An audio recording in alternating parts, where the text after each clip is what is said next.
एक बार फिर से आप सभी का स्वागत है। उम्मीद करता हूँ कि जितनी भी क्लास हो चुकी हैं आप देख रहे होंगे और कंटिन्यू होंगे।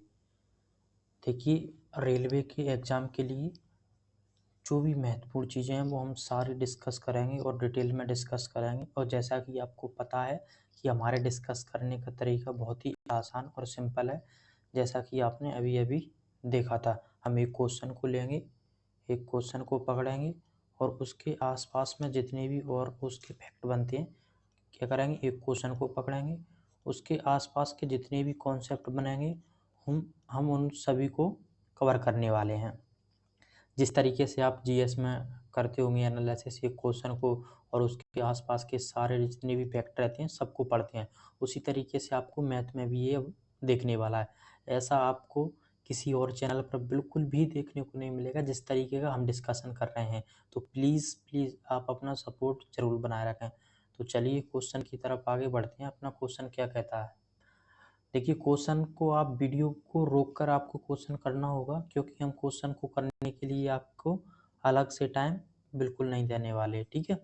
तो चलिए शुरू करते हैं। अपना पहला क्वेश्चन क्या लिखा है कि किसी संख्या के, क्या लिखा है, किसी संख्या के 28% का मान 35 है तो वह संख्या क्या होगी। देखिए बहुत ही सिंपल सा सवाल है, हम डायरेक्ट अपना जो टॉपी वाला फॉर्मूला ना उसको सॉल्व करेंगे। जैसे 1 रुपये में 3 टॉपी, तो बताइए 4 रुपये में कितनी टॉपी। तो आप इसका तिर्यक गुणा करते हैं तो आपका आंसर आ जाता है 12। इसमें आपको याद रखना कि यूनिट के नीचे यूनिट आता है, सॉरी पैसे की जगह पैसे आते हैं और यूनिट की जगह यूनिट आता है। बस इसमें ऐसे एक और एग्जांपल देख लीजिए कि मान लीजिए 1 रुपये में 2 टॉफ़ी मिलती हैं, तो 100 टॉफ़ी कितने रुपए में मिलेंगी, आपने अंदाज़ा लगा लिया होगा 50 का, लेकिन अपन अपने फॉर्मूले से निकालेंगे। तो इसका इसमें गुणा करेंगे तो क्या हुआ, 2x बराबर 100 और x बराबर कितना आ जाएगा आपका 50। आप इसको डायरेक्ट कहीं भी काट सकते हैं। देखिए 50 आ गया, एक नंबर रहता है ये, इसके आसपास के दोनों नंबर आप इससे उड़ा सकते हैं, ठीक है। आइए क्वेश्चन में लगाते हैं अपना यही तरीका। तो क्या दिया, 28% की वैल्यू दे रखी है आपको भाई साहब, 28% की वैल्यू 35 है। क्या पूछा, वो नंबर पूछा, नंबर कितना होगा 100%, क्या होगा 100% लगा दीजिए। देखिए 7 से उड़ा दीजिए, 7 चौको 28, 7 पंजा 35, क्या ये 4 से कट जाएगा, बिल्कुल 4 दूनी 8, 4 पंजा 20। अब इसका इधर गुणा होगा तो इधर तो कुछ नहीं बचा, तो 1 है, तो x बराबर 25 पंजा 125 आपका आंसर आ जाएगा। या फिर आप एक से भी निकाल सकते हैं कि 28% का मान दिया 35 पर, आप एक का निकालिए फिर 100 का निकालिए, ऐसे भी आप निकाल सकते हो, ठीक है। इस क्वेश्चन को कराने का मेरा मेन उद्देश्य क्या था कि मैं आपको जितने भी जो परसेंटेज का जो फ्रैक्शन में हम लिखते हैं उनको हम एक बार से फटाफट से रिवीजन कर लेते हैं। आइए एक बार से आपको पूरे कम से कम आपको 20 तक तो, 20 नहीं तो कम से कम आप 15 तक या 10 तक तो याद रखिए, कम से कम 10 तक तो आप याद रख ही लीजिए जो मैन आते हैं। दुनिया में क्या होता है, एक यूनिट बराबर कितना होता है 100%, क्या होता है 100%। अच्छा, किसी फ्रैक्शन को अगर आप परसेंटेज में कन्वर्ट करते हैं तो उसमें आप 100 का गुणा करते हैं, और अगर किसी परसेंटेज को आप फ्रैक्शन में बदलते हैं तो उसमें क्या करते हैं, परसेंट हटा के नीचे 100 लिख देते हैं। यानी जहाँ जहाँ भी ऐसा लिखा हमारी 40 का 40%, तो परसेंट हटता तो उसके नीचे 100 आ जाता है, इस तरीके से, ठीक है।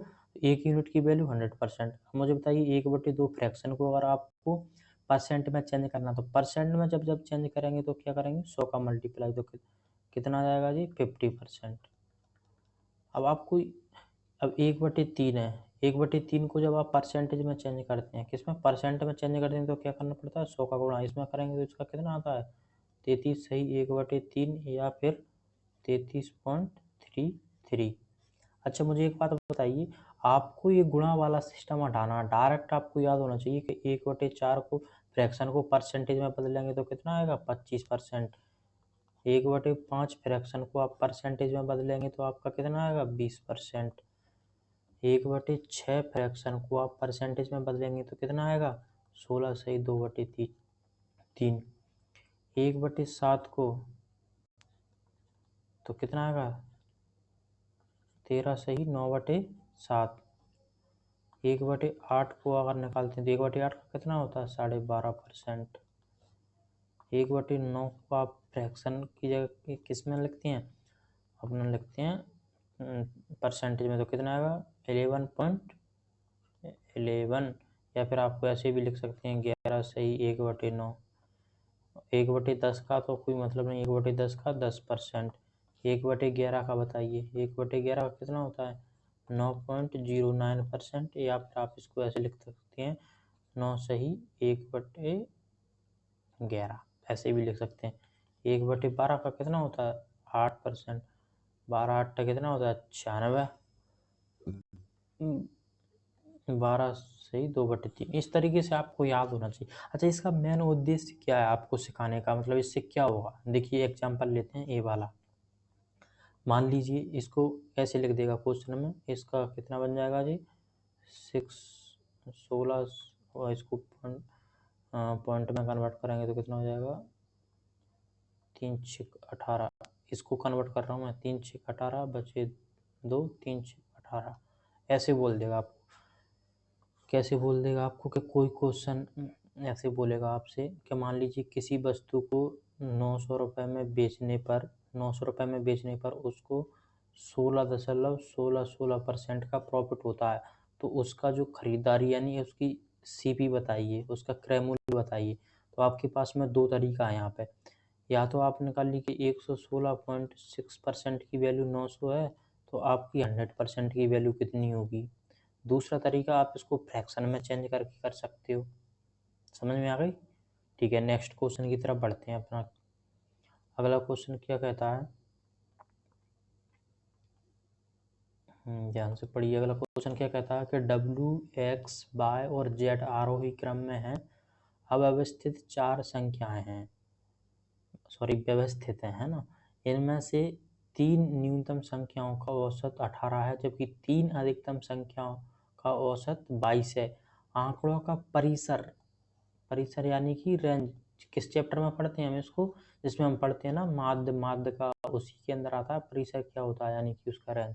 इसको अभी हम डिटेल में पढ़ लेंगे। तो निकालना क्या है परिसर, परिसर क्या होता है कि बड़ी संख्या में से छोटी संख्या घटा देते हैं, तो उसका जो भी वही उसकी रेंज है। मान लीजिए ऐसे लिखा 1 2 3। अब इन 4 नंबरों का आपसे रेंज पूछे तो रेंज क्या, बड़े नंबर में से छोटा नंबर घटा देते हैं। तो यहाँ पे क्या निकालना पड़ेगा हमें, बड़ा नंबर Z है और छोटा नंबर W, तो मतलब कुल मिला के हमको ये निकालना है। अब क्या बोला है, अब ये व्यवस्थित है, आप वीडियो को रोकिए और करने की कोशिश कीजिए। अब क्या लिखा है, ये व्यवस्थित संख्याएं 4 और इनमें से 3 न्यूनतम संख्याओं का औसत। अब औसत क्या होता है, औसत होता है कुल संख्याओं का योग, कुल का योग बटे संख्याओं की संख्या, संख्याओं की संख्या। ठीक है, तो फर्स्ट 3 का एवरेज क्या निकल के आएगा, फर्स्ट 3 का एवरेज क्या निकल के आएगा, W संख्याओं की संख्या जोड़ रहे हैं ना, WX प्लस Z, Z संख्याओं की संख्या कितनी है 3, और इनका औसत कितना दे रखा है, इनका औसत कितना दे रखा है बताइए। फिर से करते हैं, ध्यान दीजिए। 3 का औसत कितना है आपका W plus X plus Z, औसत संख्याओं का संख्या कितना 18 दे रखा है। तो आपका इक्वेशन क्या बन जाएगी, W plus X plus Y बराबर 18 × 54। ये आपका एक बन जाएगा। इसी तरीके से आप दूसरा निकालिए। दूसरा क्या दिया है कि पिछली 3 मतलब 3 अधिकतम, तो 3 अधिकतम तो यही होंगी ना लास्ट की। तो लास्ट की 3 कौन कौन सी हैं, X, Y प्लस Z। इन तीनों का औसत कितना दे रखा है आपको 22। ठीक है, अब इसको 3 को उधर ले जाएंगे तो क्या हो जाएगा, 22 3 कितना होता है 22, 22 3 66। ठीक है, इसको इसमें से घटा दीजिए तो आपको मान, अच्छा इसमें से बड़ी संख्या में से घटाइए इसको, क्यों, क्योंकि इससे क्या Z माइनस निकल आएगा। तो अपना क्या होगा X plus Y plus Z minus W minus X minus Y बराबर 66 माइनस 54। ये आपका दूसरा समीकरण है, ये आपका पहला है। तो क्या किया है, दूसरे में से पहला घटाया है, ठीक है। तो आपका क्या कट जाएगा, एक्स से एक्स कट जाएगा, वाई से वाई कट गया, बचा क्या आपके पास में जेड माइनस डब्ल्यू। तो कितना आ जाएगा जी, 2 और 1 12। अच्छा, पहले में से दूसरे को घटा सकते हैं, बिल्कुल घटा सकते हैं, कोई दिक्कत नहीं वाली बात नहीं है। बस उसमें माइनस में आएगा तो उसको आप बाद में सॉल्व करते लेना आराम से, ठीक है। अच्छा, अभी यहाँ पे ये परिसर आया था, जो ये परिसर वाला हमने कहाँ पे पढ़ा था बताइए। ये परिसर वाला सिस्टम जो आया था क्या आप मुझे बताएंगे कि कहाँ पर पढ़ा था हमने। ये मैं एक बार फटाफट रिवीजन करवा देता हूँ आपका। देखिए, परिसर वाला जो इसमें क्या क्या पूछता है, आपसे पूछता है माध्य, आपसे पूछता है माध्यिका क्या होती है, आपसे पूछता है बहुलक क्या होता है। इस वाले चैप्टर से एक क्वेश्चन रेलवे के हर एग्जाम में पूछा ही गया। आपसे पूछता परिसर क्या है, आपसे पूछेगा विचलन क्या है, आपसे पूछेगा विचरण वो प्रसरण, आपसे पूछेगा प्रसरण क्या है, और आपसे पूछेगा प्रसरण गुणांक क्या है, प्रसरण गुणांक। ये 7 घुमा फिरा के इन्हीं को पूछता है ये बार बार। अच्छा, एक और याद याद रख सकते हो आप कि जो बहुलक माध्यिका और माध्य का जो संबंध है वो भी आपको याद रखना है, ठीक है। क्या रहता है कि बहुलक बराबर होता है 3 माध्यिका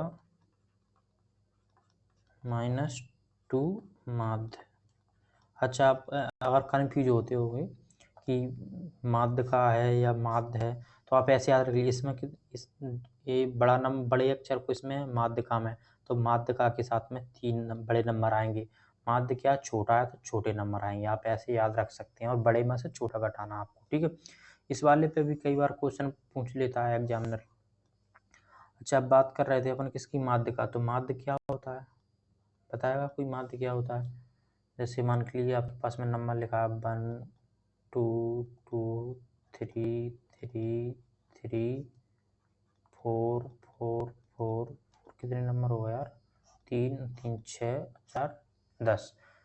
अब इसका पूछेगा माध्य। तो माध्य क्या होता है, टोटल संख्याओं का योग, जितनी भी संख्या दी है ना इनका सभी, वास्तव में माध्य एवरेज ही होता है, तो सभी का योग बटे संख्याओं की संख्या। तो इन सभी का योग कितना हो जाएगा बताइए, 1 और 2 3, 3 और 2 5, 5 और 3 8, 8 और 3 11, 11 और 3 14, 14 और 4 18, 18 और 4 22, 22 और 8 30। तो टोटल संख्याओं का योग कितना हो गया 30, और संख्या कितनी है 10। तो ये निकल आया आपका माध्य, ठीक है। माध्य का कैसे निकालते हैं, माध्य का निकालने की 2 शर्तें हैं। अगर सम संख्याएं, क्या है, सम संख्याएं और विषम संख्याएं। तो विषम संख्याओं का निकालना बहुत सरल है। मान लीजिए ऐसे कोई संख्या लिखी है 2 3 4 5, तो विषम संख्याओं में जो बीच में संख्या आती है उसी को हम माध्य का कह देते हैं। लेकिन इसकी एक शर्त क्या है कि इसको एक क्रम से मतलब एक क्रम से होना चाहिए, बढ़ते हुए क्रम में इनको लिखा होना चाहिए, और बीच में जो संख्या रहती है वही माध्य का रहती है जब विषम हो। लेकिन अगर सम हो, जैसे 6 नंबर आ गए, ये 6 नंबर आ गए, अब क्या करेंगे, तो अब क्या करेंगे कि जो बीच में 2 नंबर है, लास्ट के 2 छोड़ दीजिए, लास्ट के बीच के जो 2 नंबर है इनको जोड़ के और इनका हाफ, ये माध्यिका होती है। जैसे इसमें क्या निकालेंगे, तो ये 10 नंबर है तो 4 इधर से छोड़ दीजिए, 4 इधर से छोड़ दीजिए, तो बचे ये दोनों, तो 3 + 3 बटे 2, तो ये माध्यिका निकल आएगी। बहुलक क्या होता है, बहुलक जो आपको सीरीज में सबसे अधिक बार दिखा दे, इसका शब्द ही नाम है बहुलक, मतलब जो अधिक बार आया, बहु मतलब प्लूरल का अधिक बार आया है ना, जो सबसे अधिक बार कौन आया, 4 बार आया, तो यही बहुलक। परिसर क्या होता है, परिसर होता है उसकी रेंज, जिसको इंग्लिश में क्या बोलते हैं, रेंज, मतलब उस सीरीज की रेंज कितनी है। तो सबसे बड़े नंबर में से, सबसे लार्ज नंबर में से सबसे छोटा नंबर घटा देते हैं, तो 4 में से आप क्या घटा दोगे 1, तो ये निकल कर आएगा आपका 3, तो ये आपका परिसर हो। विचलन क्या होता है, विचलन मानक विचलन, कौन सा, मानक विचलन। मानक विचलन निकालने का एक फॉर्मूला होता है, रूट के अंदर में आपका x। अच्छा ये क्या होता है, अगर किसी पर ऐसा लगा देते हैं तो इसका मतलब है ये माध्य का संकेत है। किसका है? माध्य का। ठीक है, x माइनस एक्स का होल स्क्वायर बटे संख्याओं की संख्या। यहाँ पे n का मतलब संख्याओं की संख्या, और प्लस इनको ऐड करते जाते हैं। ठीक है, जैसे इसका जैसे जी x1 है और इधर आपका x2, इस तरीके से जितना भी बड़ा ले जाइए आप इसको ऐसे ही निकाल लेते हैं। ठीक है, इसको एग्जाम्पल से समझ लीजिए। इनका एवरेज कितना निकल आता है अभी? एवरेज कितना आ गया? 3। तो 3 और क्या हो जाएगा? -1 का होल स्क्वायर प्लस 3 में से 2 जाएगा। इस तरीके से आप निकालते जाएंगे। और आपका प्रसरण क्या होता है? प्रसरण होता है, आपका जो प्रसरण रहता है वो रहता है विचलन का स्क्वायर। किसका स्क्वायर? विचलन का होल स्क्वायर। ठीक है, और जो प्रसरण गुणांक रहता है, ये क्या रहता है? प्रसरण गुणांक रहता है आपका, नीचे आ जाता है आपका माध्य और ऊपर आ जाता है आपका विचलन, और गुणा में 100 कर दीजिए। ये आपका प्रसरण गुणांक हो जाता है। तो इसमें याद रखने वाला है, इसमें कुछ ऐसा समझाने वाला नहीं है। ठीक है, इनको आपको फॉर्मूले आपको याद रखना। माध्य का बहुलक, परिसर, विचलन, प्रसरण और प्रसरण गुणांक, और ये वाला संबंध 8, ये 8 याद रख लीजिए। आपका इनसे कम हो जाएगा। इसमें रेलवे की हर शिफ्ट में, हर एग्जाम में ये क्वेश्चन बनता ही बनता है। चलिए नेक्स्ट बढ़ते हैं कि मिश्रण के रेत के साथ बजरी का अनुपात 70:8 है, जबकि बजरी और सीमेंट का जो अनुपात है वो कितना है? वो दिया हुआ है आपका 6:5। ये आपको लग रहा होगा कि ये मिश्रण का सवाल है, जबकि ये सवाल मिश्रण का है ही नहीं। ये सवाल किसका है? अनुपात का है। जैसे मैं आपको कुछ इसकी अनुपात से संबंधित चीज़ मैं आपको बता देता हूँ। जैसे मान लीजिए कुछ कॉन्सेप्ट बता देता हूँ। जैसे मान लीजिए आपके पास में A/B वैल्यू दे रखी है 2:3 है, और आपके दूसरे में दे रखा है कि B/C, और इसकी वैल्यू दे रखी है आपको 4:5। तो आपसे इसमें क्या पूछ लेता? आपसे पूछ लेता A/B/C के C का मान बताइए। दूसरा आपसे क्या पूछ लेता है? आपसे पूछ लेता है 3A 5B और 7C। तो इसमें से भी पूछ लेगा आपका कि A/B/C का अनुपात बताइए। तीसरा क्या रहता है? तीसरा रहता है ऐसा A/3 अनुपात B/5 अनुपात C/7। इसमें पूछ लेगा कि A/B/C का अनुपात बताइए। तो सबसे पहले आते हैं कि इसका अनुपात कैसे निकालते हैं। तो आपको करना क्या है, ये अब जब जी कॉमन होना तो आप एक साथ लिख लीजिए A/B/C। कैसे लिख लेंगे? A/B/C। तो ए पहले इसको पकड़िए। तो A और B का अनुपात कितना है? 2:3। अब क्या करना है? अब B और C का दे रखा है ना, तो नीचे लाइन से B के नीचे B वाला, B कितना है? 4, इसका 5।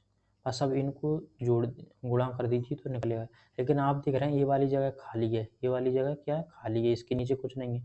तो आप इसको यहाँ पे लेके आएंगे 4, और इसको यहाँ पे लेके जाएंगे 3। अब इनका गुणा कर दीजिए तो कितना आएगा? 4 दूनी 8, 4 ती 12 और 5 तिये 15। ये आपका ABC का अनुपात निकल आया।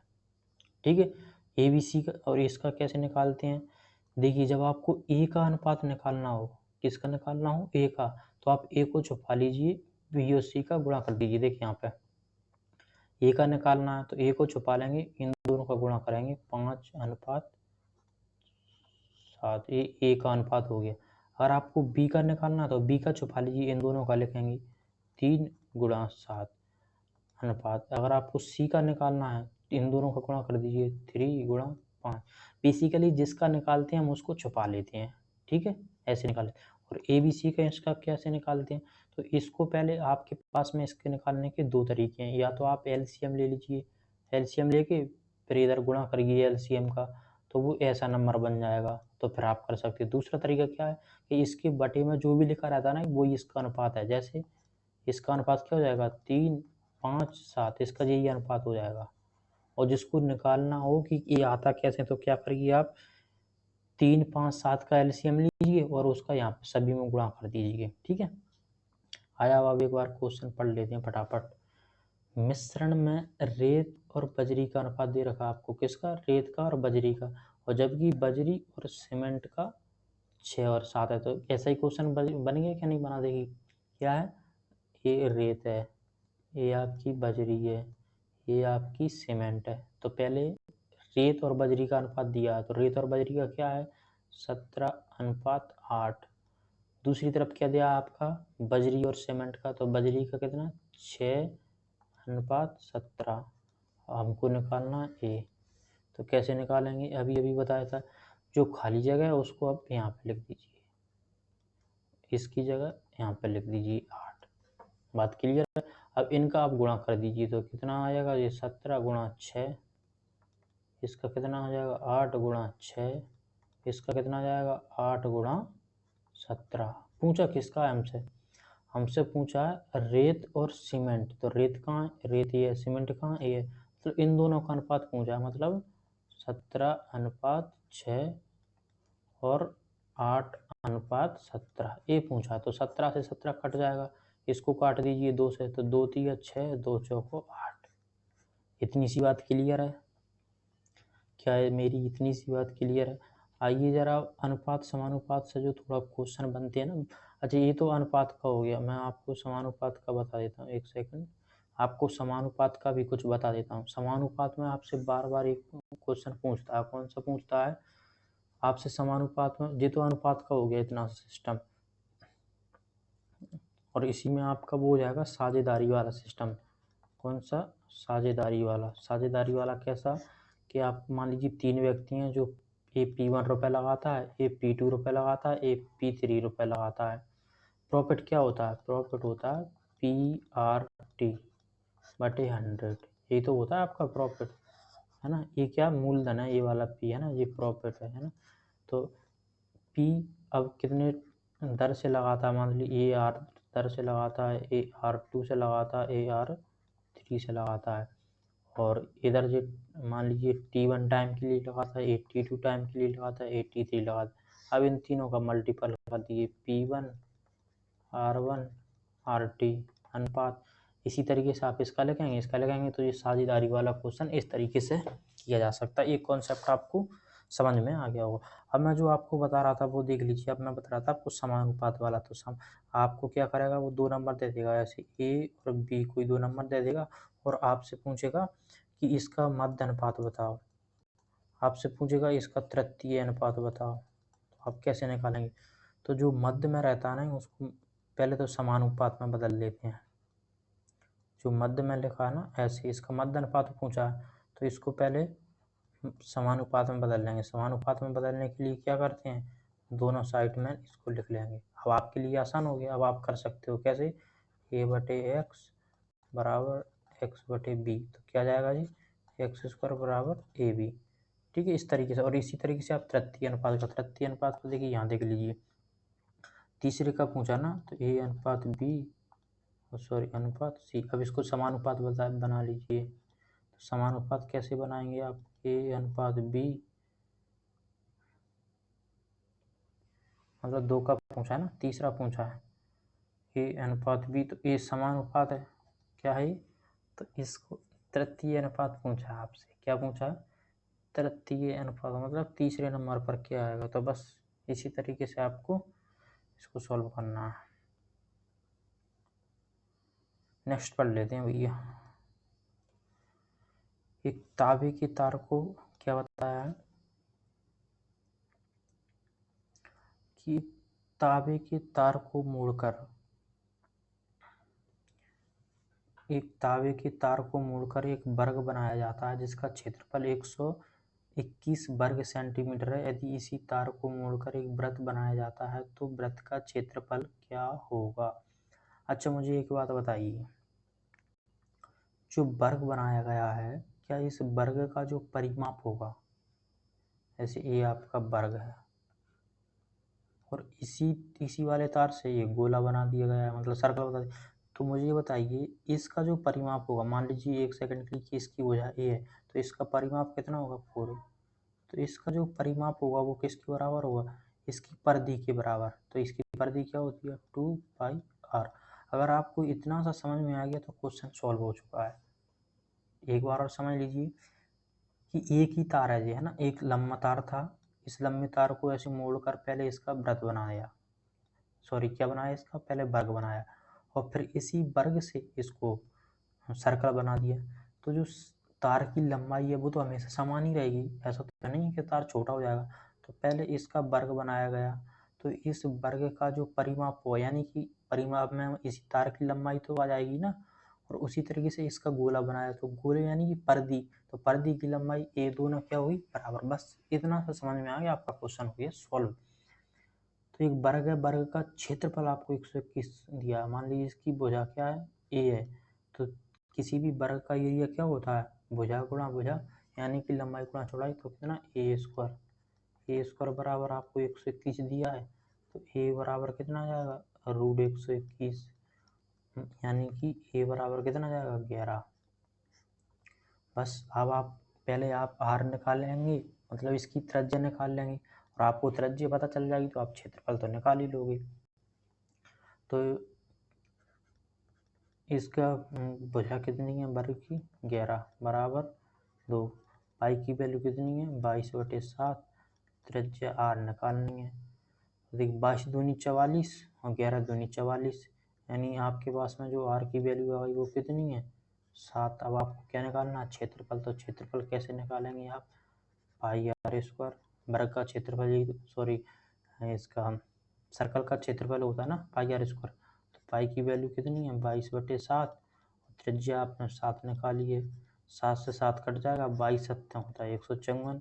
ये तो है सही करने का तरीका। मैं आपको एक और, जैसे आप मान लीजिए एग्जाम हॉल में बैठे हैं और आपके पास में सिर्फ 5 से 7 सेकंड बचे हुए हैं, तो आप इस क्वेश्चन को उस टाइम पे कैसे करेंगे। देखिए जब भी ये वृत्त का क्षेत्रफल पूछता है ना, तो उसमें क्या होता है, जो भी नंबर आता है वो 11 से कटता ही कटता है, 99% चांस रहेंगे कि वो 11 से कटेगा। तो आप एक बार ऑप्शन पे नज़र मार लीजिए कि 11 से कटने वाला ऑप्शन कौन सा है। क्या 150 11 से कटेगा, बिल्कुल नहीं कटेगा। 11 कम 11 4 बचेंगे तो ये 40 हो जाएगा, बिल्कुल नहीं कटेगा। 155 11 से कट सकते हैं, बिल्कुल नहीं कट सकते क्योंकि ये 45 हो जाएगा। क्या 153 कट सकते हैं, बिल्कुल नहीं कटेगा, 43 हो जाएगा। लेकिन 154 ही एकमात्र नंबर है जो 11 से कट सकता है, ठीक है। लेकिन इसमें क्या हो जाता है, कई बार 2 ऑप्शन रहते हैं जो 11 से कटते हैं, तो आप नहीं कर सकते सॉल्व। लेकिन कई बार अगर एक ही ऑप्शन रहता है तो वहाँ पे आप इसको लगा सकते हैं, ठीक है। अब इस क्षेत्रफल का क्वेश्चन आया तो जरा क्षेत्रफल देख लेते हैं, एक सेकंड। क्षेत्रफल अब आप मुझे यहीं पे बता दीजिए, चलो जल्दी फटाफट से आप मुझे बताइए वृत्त का क्षेत्रफल, सॉरी इसका वर्ग का क्षेत्रफल बताइए, आयत का क्षेत्रफल बताइए मुझे, आप बताइए मुझे सर्कल का क्षेत्रफल क्या होता है, आप बताइए मुझे इसका क्षेत्रफल क्या होता है, आप बताइए मुझे त्रिभुज का क्षेत्रफल क्या होता है, चलो बताओ जल्दी। वर्ग का क्षेत्रफल क्या होता है, लंबाई गुणा चौड़ाई। मान लीजिए इसकी ऊंचाई है, इसकी ऊंचाई, तो लंबाई गुणा चौड़ाई, इसका क्षेत्रफल कितना हो जाएगा, a²। आयत का क्षेत्रफल कितना हो जाएगा, मान लीजिए इसकी लंबाई l है, चौड़ाई इसकी b है, तो इसका क्षेत्रफल कितना हो जाएगा, लंबाई गुणा चौड़ाई b। सर्कल का क्षेत्रफल क्या होता है, πr², और जो हाफ सर्कल है तो इसका कितना हो जाएगा, आधा πr², 2। त्रिभुज का क्षेत्रफल कितना होता है, त्रिभुज के क्षेत्रफल के 2-3 फॉर्मूले हैं। एक समकोण त्रिभुज का फॉर्मूला आपका ए है, आप ऐसे निकाल सकते हो। दूसरा आपके पास में ए भी है, 1/2 बेस इंटू हाइट। ये कहाँ पे लगेगा, ये सिर्फ समकोण समबाहु त्रिभुज पे लगेगा, मतलब जिसकी भुजाएं समान हो। ए का मतलब यहाँ पे भुजा है ना, तो भुजा समान हो। और ए कहाँ पे लगा सकते हो आप, ये किसी भी त्रिभुज में लगा सकते हो जिसकी आपके पास में हाइट दिया हो और बेस भी दिया हो। ये इस वाले त्रिभुज में जाना लग जाता है समकोण वाले में, तो आपके पास में ये आपका क्या हो जाता है, ये आपकी हाइट हो जाती है और ये आपका बेस हो जाता है, तो इसमें लगा सकते हैं। लेकिन जो विषमबाहु त्रिभुज होता है ना, उसका सबसे फॉर्मूला अलग ही होता है। आओ मैं थोड़ा उसको, विषमबाहु त्रिभुज का फॉर्मूला क्या होता है, मान लीजिए ए, सॉरी क्या हो गया, मान लीजिए ए विषमबाहु त्रिभुज है। क्या है ये, विषमबाहु त्रिभुज है। आपको दे रखा है ए बी और सी। अब इसका क्षेत्रफल का एरिया क्या होता है, तो इसका सबसे अलग हो जाता है। सबसे आपको पहले पेरीमीटर निकालना होगा। इसका पेरीमीटर कैसे निकालेंगे, ए प्लस बी प्लस सी बटे 2, इसको बोलते हैं एस, क्या एस से, है ना। तो इसको, अब इसका विषमबाहु त्रिभुज का फॉर्मूला याद रखना, एस एस माइनस ए। आपने बचपन में पढ़ा हुआ वो हीरोइन वाला सूत्र, वही है ये, एस माइनस बी और एस माइनस सी। ठीक है, ये आपका विषमबाहु त्रिभुज का क्षेत्रफल है, आपको याद रखना। और समबाहु त्रिभुज में आप ए भी लगा सकते हो, ए भी लगा सकते हो। ये बेसिकली ए वाला फॉर्मूला किसी में भी लगा सकते हो आप, जिसमें आपको हाइट पता होनी चाहिए बस। ठीक है, अगर आपको विषमबाहु त्रिभुज में भी हाइट इसकी पता हो तो वहाँ पे भी ये लग जाता है। ठीक है, चलिए नेक्स्ट पढ़ लेते हैं अब अपना अगला क्वेश्चन क्या कहता है, इसको अभी बाद में सॉल्व करेंगे। ठीक है, अरे यार कुछ गड़बड़ कर दी क्या, नहीं नहीं, आइए क्या लिखा है, एक साथ कार्य करते हुए, पहले मैं आपको वर्क, टाइम एंड वर्क के बारे में थोड़ी बेसिक सी जानकारी दे देता हूँ। W बराबर आर टी लिखते हैं हम, क्या लिखते हैं, आर टी। यहाँ पे आर का मतलब है दर और जे टाइम, ये टोटल वर्क।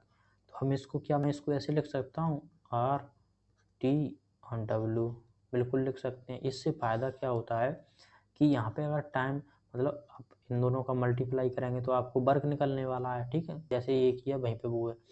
अब इसमें फ़ायदा क्या है कि आप इसका अगर जो टाइम दे रखा है ना आपका, अगर इस टाइम का मान लीजिए 2 है, 2 टाइम है, एक 2 है एक 4 है, तो अगर आप इन दोनों का एलसीएम ले लेते हैं तो वो टोटल वर्क निकल आता है। क्या निकल आता है, टोटल वर्क।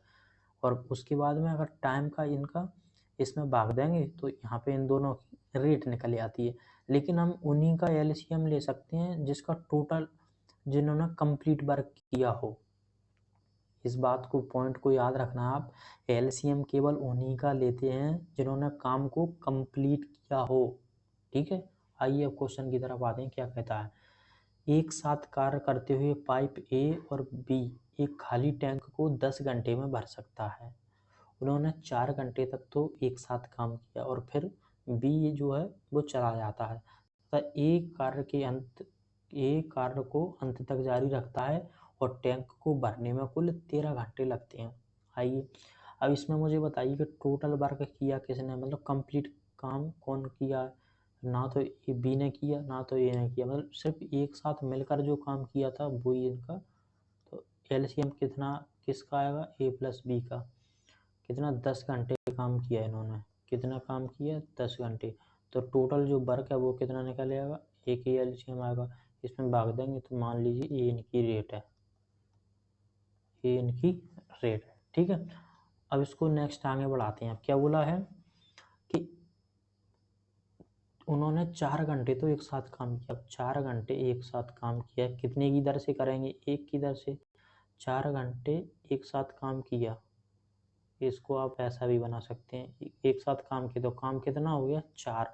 अब कितना काम शेष बचा आपका, 4 काम हो चुका तो कितना काम बचा 6। अब क्या बोला है, बी ने काम करना बंद कर दिया, तो काम कौन करेगा, सिर्फ ए काम कर दिया। कुल 13 घंटे में बढ़ता है, तो 4 घंटे तो वे 7 काम कर चुके हैं, तो कितने घंटे और बचे 9, मतलब 9 घंटे ए अकेला काम करता रहा। तो ए की वो कितनी निकल जाएगा दर, दर कितना निकल आएगा 6/9। ए कहाँ से आता है, इसी फॉर्मूले से आता है। अगर टोटल वर्क दिया आपका पास 6 और रेट आपको निकालनी है और टाइम आपको दिया है 9, तो आर की वैल्यू कितनी आ गई 6/9। अब देखिए, आप ध्यान देना कि ए और बी की जो रेट है उनका योग कितना 1 होना चाहिए और ए का अकेला कितना है 6.9। तो इसको या तो आप पॉइंट में ले लीजिए, ऐसे 6 का भाग दे के इसमें भाग दे पॉइंट में ले, या क्या कीजिए, आपके पास में ऑप्शन है कि टोटल आप वर्क बी, टोटल जो रेट है एक की जगह 9 मान लीजिए, और उससे क्या होगा, आपको कुछ करना नहीं पड़ेगा, ए का 6 हो जाएगा बी का 3 हो जाएगा। तो टोटल रेट हम मान लेते हैं 9, मतलब यहाँ पे टोटल रेट 1 ना होके अगर हम 9 मान लेते तो हमारा टोटल वर्क कितना हो जाता 90, टोटल वर्क कितना हो जाता 90। अब तो ए का रेट कितना निकल के आता, टोटल दोनों की 9 है तो ए का कितना है 6, बी का कितना है 3। अब पूछा किसका है, ए के द्वारा, तो ए कितना, ए की रेट कितनी है 6, तो 90 में 6 का भाग दे दीजिए, आपका आंसर आ जाएगा। 15 छक्के 90 होते हैं, तो 15 घंटे में ये भर देगा। ठीक है, नेक्स्ट क्वेश्चन की तरफ बढ़ते हैं। क्या कहता है अगला क्वेश्चन, एलसीएम और एचसीएफ से रिलेटेड क्वेश्चन है। देखिए, जब भी आप फ्रैक्शन का एलसीएम लेते हैं, किसका, फ्रैक्शन का एलसीएम लेते हैं, तो ऊपर वाले का आप क्या लेंगे, एलसीएम। ध्यान देना, अगर ये फ्रैक्शन लिखा आपके पास में 4/5, 2/3, 5/7। अब आपसे इसमें दो सवाल पूछ सकते हैं, एक पूछे आपसे एलसीएम, दूसरा पूछे आपसे कि एचसीएफ कैसे निकालते हैं। तो पहले तो एलसीएम निकालिए, एलसीएम कैसे निकालते हैं। एलसीएम निकालने के लिए क्या करते हैं कि ऊपर वाली संख्याओं का आप एलसीएम लेते हैं और निचली वाली संख्याओं का आप एचसीएफ लेते हैं। और जब आप एचसीएफ निकालते हो तो जो ऊपर वाली संख्या उनका आप एचसीएफ निकालते हो और निचली वाली संख्या उनका आप एलसीएम निकालते हो। तो अभी के लिए अपना क्वेश्चन ये है, तो इसको सॉल्व करते हैं। इनका एलसीएम कितना आएगा, 4 और 6 और 2 का एलसीएम कितना आएगा 20, और इनका एचसीएफ कितना आएगा। जब जी कुछ भी कॉमन नहीं हो तो एचसीएफ क्या था, एक एलसीएम होता क्या है, common factor, lowest common multiply, है ना। समझ में आ गया एलसीएम। अब ये तो बताने की जरूरत नहीं है कि एलसीएम कैसे निकालते हैं। ऐसे देखो, एलसीएम एचसीएफ निकालने का एक सिंपल सा तरीका बता देता हूँ मैं आपको। जैसे मान के चलिए ये लिखा है 5, 10, 15, आपको इसका निकालना है एलसीएम। तो आपके पास में दो तरीका हैं, या तो आप उसकी गुणनखंड कर लीजिए, जैसे ऐसे 5 से काट दीजिए, 5 एकम 5, 5 दूनी 10, 5 दिए 15। अब इन्हीं का बस आप अब ये जब आपस में ना काटे तो इनका मल्टीपल कर दीजिए। एक बार 2 से काट दीजिए, एक बार 3 से काट दीजिए, तो एक एक एक हो जाएंगे। तो 5 दूनी 10, 10 दिया 30, 30 आपका एलसीएम आ जाएगा। दूसरा तरीका क्या है, आपके पास में ये नंबर लिखा है 5, 10, 15, तो आप क्या करिए, बड़ा नंबर पकड़िए, या तो ये बड़ा नंबर एलसीएम होगा, ये नहीं होगा तो इसका मल्टीपल होगा। तो 15 दूनी 30, क्या 30 एलसीएम है, 5 से भी कट रहा, 10 से भी कट रहा, बिल्कुल ये एलसीएम है। अगर ये भी नहीं कटता तो हम 45 लेते, ये नहीं कटता तो फिर हम 60 लेते। इस तरीके से आप कर सकते हैं। ठीक है, और एचसीएफ के लिए क्या करते हैं, एचसीएफ के लिए आप उनका दो नंबरों का अंतर देख सकते हो। तो या तो वो नंबर होगा एचसीएफ, और वो नहीं होगा तो उसका कुछ फैक्टर होगा। ठीक है, चलिए नेक्स्ट बढ़ते हैं। हाँ, एलसीएम एचसीएफ से एक और कुछ याद आया, इसको मैं हटा देता हूँ। ठीक है, इसको आपने कर लिया होगा। एक एलसीएम और एचसीएफ से ना ये वाला बार बार संबंध पूछता है कि दो नंबर है, क्या है, दो नंबर है, मान लीजिए 4 और 5, तो इन दोनों नंबरों का गुणनफल होगा। इन दोनों नंबरों का जो गुणनफल होगा वो इनके एलसीएम और इनके एचसीएफ के गुणनफल के बराबर होगा। इससे भी बहुत सारे क्वेश्चन बनते हैं। कैसे क्वेश्चन बन जाते हैं, आपसे दिया रहेगा कि दो नंबर है, उनका एलसीएम और एचसीएफ का गुणनफल दे देगा कुछ, दोनों का गुणनफल दे दिया, मान लो आपका 20 है, और आपको दे देगा कि पहली संख्या 4 है तो दूसरी संख्या बताइए क्या होगी। मान लीजिए ये आपको पता नहीं है, यहाँ पर आपसे कैसे बोलेगा, दो संख्याओं के एलसीएम और एचसीएफ का गुणनफल 20 है, पहली संख्या 4 है तो दूसरी संख्या क्या होगी। तो आप कैसे निकालेंगे, पहली संख्या ये, दूसरी संख्या यहाँ पर रख के एलसीएम और एचसीएफ का। इससे बहुत सारे क्वेश्चन बनते हैं एग्जाम में। दूसरा क्या रखना है आपको याद, और किस तरीके के क्वेश्चन बनते हैं एलसीएम एचसीएफ से। हाँ, एलसीएम से और कुछ क्वेश्चन है मुझे याद आ गए, तरीके कैसे बनते हैं। एक बोलेगा आपसे ए वाला जाना बनता है, इससे एलसीएम से वाला क्या बोलेगा कि एक जो धावक है, यानी दौड़ने वाला धावक, एक 10 मिनट में पूरा कर लेता है इसका राउंड, दूसरा 12 मिनट में पूरा कर लेता है इसका राउंड, और तीसरा 15 मिनट में इसका राउंड पूरा कर लेता है। तो ये दौड़ना चालू करते हैं 8 बजे, कितने, सुबह 8 बजे रनिंग दौड़ना चालू करते हैं। तो मुझे बताइए ये अगली बार कब एक साथ मिलेंगे, ऐसे पूछता है ना। तो आप इनका एलसीएम ले लीजिए, एलसीएम ले लीजिए, तो आपका आंसर, इनका एलसीएम क्या आएगा, अभी कैसे बताया, बताया था एलसीएम निकालने का तरीका। 15 एलसीएम हो सकता है नहीं, कि 15 दूनी 30, क्या 30 एलसीएम हो सकता है नहीं, 10 से तो कट जाएगा लेकिन 12 से नहीं कटेगा। 15 थी 45, क्या 45 एलसीएम हो सकता है, इससे तो एक भी नहीं कट रहा है ना, 45 तो सिर्फ इसी से कट रहा है, 15 से, ना तो 10 से कट रहा ना 12 से। दूसरा कितना आएगा, अगला कितना आएगा 60, या 60 कट रहा बिल्कुल, तो 60 मिनट बाद में मिलेंगे, ये दौड़ते रहेंगे भैया जब तक, है ना। 60 मिनट बाद 10 से भी 60 कट रहा, 12 से भी 60 कट रहा है ना, तो 60 ही इनका एलसीएम होगा। इसका मतलब क्या हुआ, इसका मतलब ये हुआ कि ये जो दौड़ रहे थे वो 60 मिनट बाद में मिलेंगे। एक और क्वेश्चन आता है, कैसे आता है, किसी का घुमा पर आगे, कि मंदिर की घंटियाँ हैं, क्या है, मंदिर की घंटियाँ हैं, एक घंटी हर 5 मिनट में बजती है, दूसरी घंटी 8 मिनट में बजती है, तीसरी घंटी जो हर 4 मिनट में बजती है। ऐसे पूछ लेता है आपसे।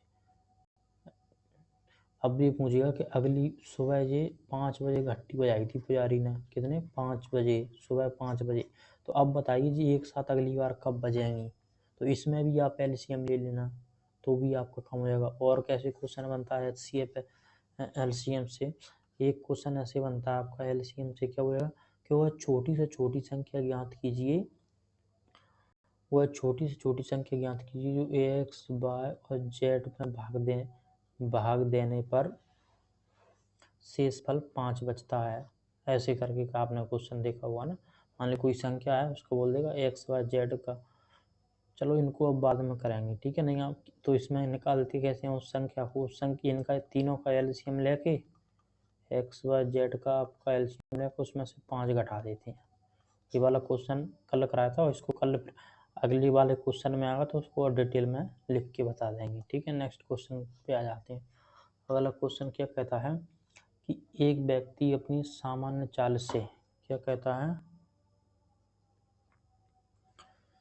हाँ करिए, क्या कहता है, एक व्यक्ति अपनी सामान्य चाल की 4/5 चाल से चलने पर 15 मिनट की देरी से पहुंचता है और उसी दूरी को तय करने में उसके द्वारा लिया जाने वाला समय कितना। तो पहले तो उसको सॉल्व करते हैं, फिर इसके बारे में डिटेल में चर्चा करेंगे।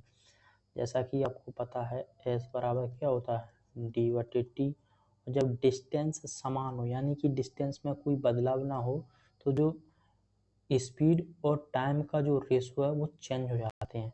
जैसे तो यहाँ पे इसका चाल का स्पीड कितना दिया, मतलब पहले 5 थी, अब कितनी हो गई 4, तो जो टाइम का रेशो है वो इसका जस्ट उलट जाएगा, पहले 4 होगा, अब कितना लगा 5, तो इन दोनों का डिफरेंस कितना, एक यूनिट की वैल्यू कितनी दे रहा है 15 मिनट, 15 मिनट। तो पूछा क्या था आपसे, सामान्य चाल मतलब पहला वाला समय, तो पहला वाला समय कितना, ये 4 है, मतलब 4 यूनिट की वैल्यू कितनी होगी, तो x बराबर कितना जाएगा 60 मिनट, 60 मिनट का मतलब 1 घंटा, ठीक है। अब मैं आपसे कुछ इसके चाल से रिलेटेड आपके कुछ कॉन्सेप्ट हैं वो आपको मैं फटाफट बता देता हूँ। अच्छा ये भी एक कॉन्सेप्ट है, ये याद रखना आपको, है ना, बिल्कुल। जब भी डिस्टेंस समान हो, यानी कि डिस्टेंस में कोई बदलाव ना हो ना, तभी होता है ये वाला काम सिर्फ, है ना। अगर आपसे एवरेज स्पीड पूछता है, एवरेज स्पीड क्या होती है, 2x by X plus Y, X plus Y क्या है, किसी की चाल, यानी कि ऐसे क्वेश्चन आता है एक व्यक्ति है और यहाँ तक जाता है पहले 10 की स्पीड से और वापस आता है 15 की स्पीड से, तो इनकी एवरेज स्पीड बताइए, या आपसे ऐसे बोल देगा कि इधर से जो पैदल पैदल गया 2 की स्पीड से और उधर से गाड़ी से आया 10 की स्पीड से, तो एवरेज स्पीड क्या हो गई, तो ये वहाँ पे काम करता है, ठीक है। ये तो कब काम करेगा, जब डिस्टेंस समान हो, और जब डिस्टेंस समान ना हो तब क्या करेंगे, उसकी मान लीजिए स्पीड d1 है, तो आप इस, तो एवरेज स्पीड क्या होती है, total distance upon total time, तो ये हुई टोटल डिस्टेंस। इसके बाद में आपको टोटल टाइम निकालना है, क्या निकालना है, टाइम, लेकिन वो टाइम तो दे नहीं रखेगा आपको, टोटल क्या नहीं दे रखेगा, टोटल टाइम तो दे नहीं रखेगा, तो टोटल टाइम कैसे निकालेंगे आप, टोटल टाइम कैसे निकालेंगे, आपको सिर्फ स्पीड दे रखेगा और डिस्टेंस रखेगा, तो टोटल टाइम ऐसे निकालते हैं, ये फॉर्मूला क्या बन जाएगा, d/s, तो यहाँ पे निकाल लेंगे अपन d1/s1 प्लस d2/s2 इस तरीके से निकाल। अच्छा, अगर अब टोटल दूरी निकालना हो तो क्या करेंगे, तो जी एवरेज स्पीड में आप टोटल टाइम का मल्टीपल कर दीजिए तो आपका स्पीड निकल आएगा। ठीक है, और क्या कॉन्सेप्ट बनता है, एक कॉन्सेप्ट आपका ये बनता है, बहुत ही इम्पोर्टेंट है। दो रेलगाड़ियाँ, अगर जी दो रेलगाड़ियाँ अगर जी एक ही दिशा में जा रही हो तो इनकी जो चाल होती है वो आपस में क्या होती है, घट जाती है। लेकिन अगर जी दोनों विपरीत दिशा में जाती हैं तो विपरीत दिशा में चाल क्या होती है, जुड़ जाती है। ये वाली बात आप याद रखेंगे। ठीक है, दूसरी और क्या कॉन्सेप्ट लगता है, एक कॉन्सेप्ट इसका ये लगता है कि दो रेलगाड़ियाँ एक इधर से आ रही है और एक इधर से आ रही है। अब ये दोनों आकर यहाँ पे मिलती हैं, यहाँ पे मिल गई। मान लीजिए ए गाड़ी ये है, बी है, अभी यहाँ पे मिलती है। इसकी स्पीड मान लीजिए कि s1 है, इसकी स्पीड मान लीजिए s2 है। अब जी क्या बोलता है क्वेश्चन, बहुत अच्छा है, ध्यान से सुनना। जो बोलता है कि मिलने के बाद में इस गाड़ी को यहाँ तक पहुँचने में t1 समय लगता है और इसको मिलने के बाद में इधर जाने में t2 का टाइम लगता है। अब वो क्वेश्चन क्या पूछता है आपको, एक की स्पीड दे देगा, एक की नहीं देगा आपको। सिंपल क्वेश्चन बना देगा बिल्कुल, कैसे, और आपको फंसा लेगा। क्या बोलता है वो, यहाँ पे ये दोनों गाड़ी मिली, ठीक है, मिलने के बाद में इसको स्टेशन, इसका मान लीजिए क्यू है, ए पी है, तो गाड़ी ए को स्टेशन क्यू तक पहुँचने में t1 का टाइम लगता है और गाड़ी बी को स्टेशन पी तक पहुँचने में t2 टाइम लगता है। और गाड़ी बी की स्पीड आपको दे देगा कि मान लीजिए 40 है, 50 है, कुछ भी दे देगा। मान लीजिए आपको ऐसे सवाल ही बना देता हूँ मैं, आपको इसको 2 घंटे लगते हैं और इसको पहुँचने में इधर 3 घंटे लगते हैं और आपसे पूछेगा S1 बताइए, तो आप कैसे निकालेंगे, S1/S2 बराबर होता है अंडर रूट में T2/T1। ये फॉर्मूला डायरेक्ट याद रख लीजिए आप, इससे क्या होगा, आपका टाइम बच जाएगा। बेसिक से तो मैं बता दूंगा लेकिन बहुत लंबा खिंच जाएगा। ये तो ये पूछता है। और दूसरा क्या पूछता है, दूसरा पूछ लेता है वो टोटल टाइम। क्या पूछ लेता है वो, टोटल टाइम पूछ लेता है। कैसे, कौन सा वाला टाइम, जी मिलने वाला टाइम पूछेगा कि कितनी टाइम में ये मिली थी। अब आपको ए वाला समय दे देगा और ए वाला समय दे देगा। अब वो क्या करेगा, अब पूछेगा कि ये मिलने से पहले इनको कितना टाइम समय लगा, एवरेज। तो इसको कैसे निकाल लेंगे, इसको ऐसे निकालेंगे T1 इंटू T2 का रूट में। ठीक है, और अगर आपसे डिस्टेंस पूछता है तो आप डिस्टेंस कैसे निकालेंगे इसका, तो आप ए वाली दूरी निकाल लेंगे। ए वाली दूरी कैसे निकालेंगे, इतना समय लगता है इस चाल से, तो ये वाली दूरी निकल आएगी। ये वाली दूरी कैसे निकालेंगे, इतना समय लगता है इस चाल से, तो ये वाली दूरी निकलेगी। ये 3-4 कॉन्सेप्ट हैं जो बार बार पूछता है एग्जामिनर। ठीक है, चलिए नेक्स्ट क्वेश्चन करते हैं। यदि आपका वर्गमूल से रिलेटेड है, क्या भाई इसमें देख के आंसर आप ये लगा देगो, कैसे भैया आप बोलो, आप तो देखो 60 का स्क्वायर कितना होता है, छकना 36, ये कितना 3200, यानी कि 60 से तो कम ही होगा। तो ऑप्शन ये गया और ये गया, 2 ऑप्शन कट गए। 9 का अगर पीछे होता तो 9 का स्क्वायर कितना हो जाता, 9 में 81, मतलब एक पीछे होता, 7 7 9 49, मतलब 9 पीछे। तो ये तो फिर होगा नहीं, क्योंकि ये इसका तो एक पीछे आएगा और ये 9 ही बचे। अच्छा, अगर किसी को करके देखना हो कि इसको कैसे करेंगे, तो जो अगर वर्गमूल निकालने का आपको तरीका पता हो तो मैं आपको बता देता हूँ। जैसे अगर देखिए, इसमें अगर किसी नंबर के पीछे 5 है, मतलब आपको 25 का स्क्वायर निकालना है, तो आप क्या करेंगे, इसका स्क्वायर करेंगे 5 25 और इसका स्क्वायर करेंगे, इसका कैसे ना, इससे अगली वाली संख्या में इसका गुणा कर देंगे। कैसे, 2 गुणा 3, तो कितना आ जाएगा 625। इससे अगली वाली संख्या मतलब +1 3, जैसे आपके पास 35 दे रखा है, 35 का स्क्वायर, तो इसका आ जाएगा 25 और इसकी अगली वाली संख्या कौन सी हुई 4, तो 4 तिया 12। ऐसे आपको 45 का स्क्वायर निकालना है, तो इसका स्क्वायर 5 25 और 4 की अगली वाली संख्या कौन सी है 5, कौन सी है 5, तो 5 से गुणा कर दीजिए, 4 5 20। अब आपसे 55 पूछा, 55 का स्क्वायर, तो आप क्या करेंगे, 5 का स्क्वायर 25 और 5 की अगली संख्या क्या है इस वाले 5 की 6, 6 5 30। अब आप ऐसे ही निकाल सकते हो, ठीक है। लेकिन इसका और क्या तरीका रहता है, दूसरा तरीका ये है, मतलब आपके पास में 46 आ गया, फिर कैसे निकालोगे? तो इसका करने का तरीका ये होता है कि आप इसका स्क्वायर करिए, छकनक 36 की 6, 3 हासिल। अब क्या कीजिए, इन तीनों का आप आपस में गुणा कीजिए, तो 4 छिन 24, 24 दूनी 48, 48 और 3 51 की 1, 5 हासिल। उसके बाद में इस वाली संख्या के स्क्वायर करिए, 4 चौका 16, 16 और 5 21। इस वाले कॉन्सेप्ट को सीख लो, ये कहीं पे भी लग जाता है। ये वाला तो ऐसा है कि सिर्फ 5 में ही लगेगा, तो आप ये वाला कॉन्सेप्ट सीख लो, हर जगह काम आएगा। चलिए मिलते हैं नेक्स्ट में, आज के लिए इतना ही काफ़ी है, ठीक है।